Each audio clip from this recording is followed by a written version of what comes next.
The VP didn't raise his voice when he fired me. He didn't need to.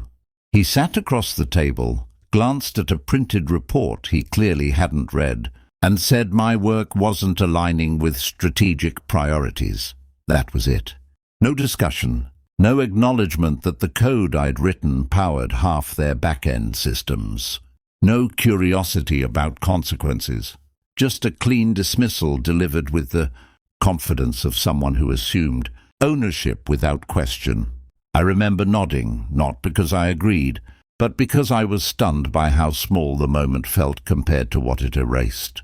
Years of quiet contribution reduced to a sentence. As I walked out, badge deactivated, laptop surrendered, the strangest thought surfaced. He thought this was over.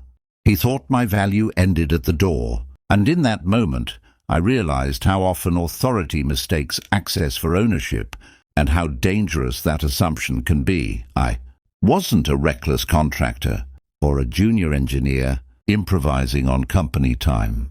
I had built that code independently, before the company existed in its current form, refining it across years of late nights and problem-solving sessions no one else wanted to tackle. It wasn't flashy, but it was foundational. It handled processes others didn't understand well enough to replace, and it did so quietly, reliably, without drama. Teams built features on top of it without asking how it worked. Leadership praised results without questioning origins. I had documented everything, maintained version histories, and kept clean boundaries. Not out of suspicion, but professionalism. The company benefited from stability they didn't earn themselves. I benefited from purpose until purpose became invisible.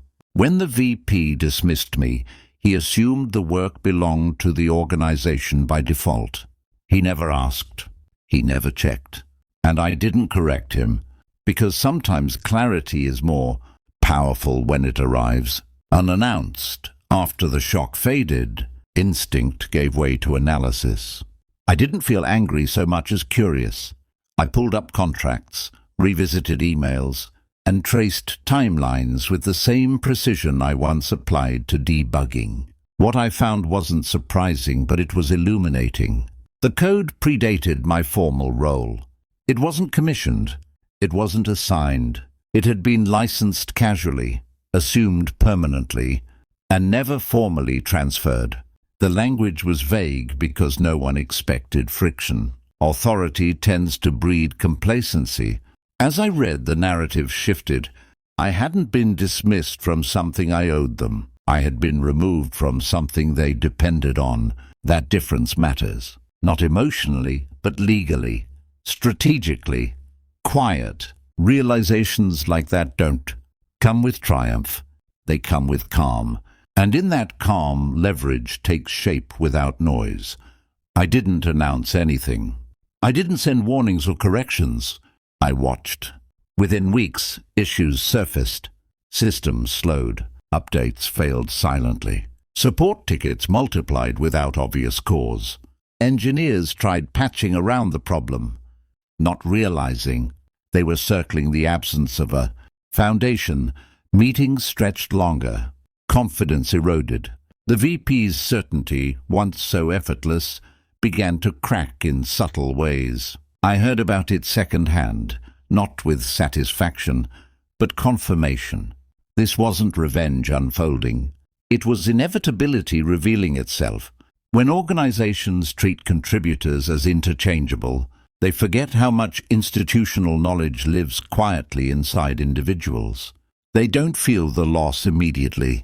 They feel it gradually, as friction, as delay, as confusion that can't quite be diagnosed. Watching that process taught me something important. Power that doesn't understand its dependencies isn't power. It's borrowed stability. The call came late one afternoon. Polite, careful, different. The tone alone confirmed everything. They asked questions they should have asked months earlier. Ownership, scope, continuity. I answered calmly, sticking to facts, not emotion. I didn't frame it as a dispute. I framed it as clarification. The same code I once defended internally now defended itself externally. There was no argument because there was no ambiguity left. Leverage doesn't require aggression when it's rooted in preparation. I wasn't negotiating from anger or ego. I was negotiating from truth. The VP didn't speak this time. Legal did. And for the first time, the conversation wasn't about alignment or priorities. It was about reality. That shift was quiet but decisive. People call it revenge when the balance tips. But that word misunderstands what actually happens. Revenge is emotional. This was structural. I didn't seek to punish. I sought to protect what I built. The outcome wasn't dramatic. No headlines, no courtroom spectacle. Just boundaries reasserted and options reclaimed. I declined some offers, accepted others, walked away where terms didn't align. The power wasn't in forcing recognition. It was in no longer needing it. The VP faded into irrelevance because authority without accountability eventually does. What remained was something far more valuable than compensation or vindication. It was autonomy, the knowledge that my work had weight, independent of anyone's title, that I could choose where, how, and with whom it lived. Looking back, the firing wasn't the betrayal it felt like. It was a reveal. It showed me how easily systems confuse contribution with compliance, and how important it is to understand the difference. Titles expire, roles change. But ownership, clarity, and self-respect compound quietly over time. If there's a lesson here, it isn't about corporate drama or clever retaliation. It's about knowing where your value truly resides and refusing to let others define it for you. Sometimes the most powerful response isn't loud or immediate. It's patient, prepared, and inevitable. And sometimes the moment you're dismissed is the moment you stop giving your best work away to people who never bothered to understand it.